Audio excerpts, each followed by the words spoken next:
সবাইকে স্বাগতম। আজ আমরা কথা বলবো একটা গুরুত্বপূর্ণ বিষয় নিয়ে, কিভাবে প্রাকৃতিক উপায়ে ঘরে বসেই হিমোগ্লোবিন বাড়ানো যায়।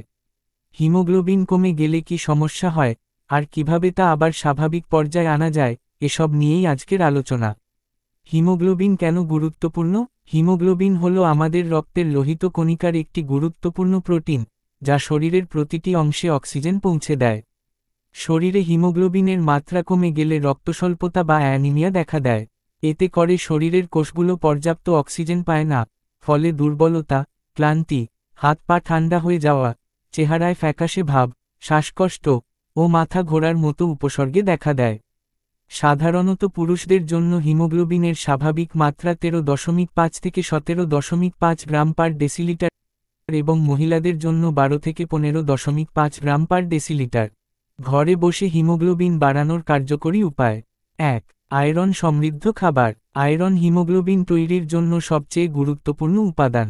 ঘরে বসে হিমোগ্লোবিন বাড়ানোর সবচেয়ে সহজ উপায় হল নিয়মিত আয়রন সমৃদ্ধ খাবার খাওয়া। চলুন কিছু আয়রন সমৃদ্ধ খাবার সম্পর্কে জেনে নেই। সবজি, পালং শাক, লাল শাক, কলমি শাক, কচু শাক, এগুলো আয়রনের চমৎকার উৎস। দিনে একবার শাক খান। ফল, খেজুর, কিশমিশ, আপেল, কলা, আনারস। শুকনো ফল, বাদাম, চীনাবাদাম, কাজু আর আখরোটও খুব উপকারী। অন্যান্য উৎস, চিড়ে, কালো তিল, ডাল, বিশেষ করে মসুর ডাল বা ছোলা, আয়রনের পরিমাণ বাড়ায়। 2. ভিটামিন সি সমৃদ্ধ খাবার। নিয়মিত ভিটামিন সি সমৃদ্ধ খাবার গ্রহণ করুন যা আয়রনের শোষণ বাড়াতে সাহায্য করে। ভিটামিন সি যুক্ত খাবার বিশেষ করে লেবু, কমলা, মাল্টা, আমলকি, টমেটো ইত্যাদি। প্রতিদিন সকালে 1 গ্লাস লেবু পানি খেতে পারেন। 3. ফলিক অ্যাসিড ও ভিটামিন বি12। নতুন রক্তকণিকা তৈরির জন্য ফলিক অ্যাসিড অত্যন্ত জরুরি। ডিম, কলিজা, কলা, ব্রকোলি, মাছ, ছোলা, মটরশুঁটি, মুগ ডাল, বাদাম, দুধ ও দুগ্ধজাত খাবার এগুলো ফলিক অ্যাসিডের অন্যতম উৎস। এসব খাবার নিয়মিত খেতে হবে। 4. পানি ও হাইড্রেশন।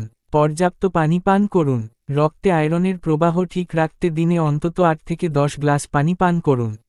এটি রক্ত সঞ্চালন ঠিক রাখে এবং হিমোগ্লোবিন তৈরিতে সাহায্য করে। 5. সকালের রোদে কিছু সময় কাটান। ভিটামিন ডি হিমোগ্লোবিন বাড়াতে সাহায্য করে, যা সকালের রোদের অন্যতম উৎস। 6. জীবনযাত্রার পরিবর্তন। ব্যায়াম, হালকা ব্যায়াম, যেমন হাঁটা বা যোগব্যায়াম, রক্ত সঞ্চালন বাড়ায় এবং হিমোগ্লোবিন তৈরিতে সাহায্য করে। ঘুম, পর্যাপ্ত ঘুম শরীরের পুনরুদ্ধারে সাহায্য করে, যা হিমোগ্লোবিন বাড়াতে গুরুত্বপূর্ণ। যে অভ্যাসগুলো বাদ দিতে হবে। অতিরিক্ত চা কফি পান আয়রনের শোষণে বাধা দেয়। প্যাকেটজাত খাবার ও কার্বোনেটেড ড্রিঙ্কস। ধূমপান ও অতিরিক্ত মানসিক চাপ। অতিরিক্ত টিপস। খালি পেটে খেজুর ও কিশমিশ ভিজিয়ে রেখে খেলে ভালো উপকার পাওয়া যায়। আয়রনের অভাবের জন্য নিয়মিত রক্ত পরীক্ষা করানো উচিত। প্রতিদিনের খাবারে শাকসবজি ও ফলমূলের পরিমাণ বাড়ান। হিমোগ্লোবিনের মাত্রা খুব কম হলে ডাক্তারের পরামর্শ নিন। শেষ কথা, হিমোগ্লোবিন বাড়ানো কোনো ম্যাজিক নয়, এটি নিয়মিত স্বাস্থ্যকর অভ্যাস ও সঠিক খাবার গ্রহণের ফল। আপনি যদি নিয়মিত এগুলো মেনে চলেন, তাহলে ধীরে ধীরে রক্তে হিমোগ্লোবিনের মাত্রা বাড়বেই। এই ছিল ঘরে বসে হিমোগ্লোবিন বাড়ানোর কিছু সহজ উপায়। আজ থেকেই এই টিপসগুলো ফলো করুন আর সুস্থ থাকুন। আপনার অভিজ্ঞতা কমেন্টে শেয়ার করুন। আর হ্যাঁ, এই ভিডিও পছন্দ হলে লাইক, শেয়ার আর সাবস্ক্রাইব করতে ভুলবেন না। পরবর্তী ভিডিওতে আবার দেখা হবে। ধন্যবাদ।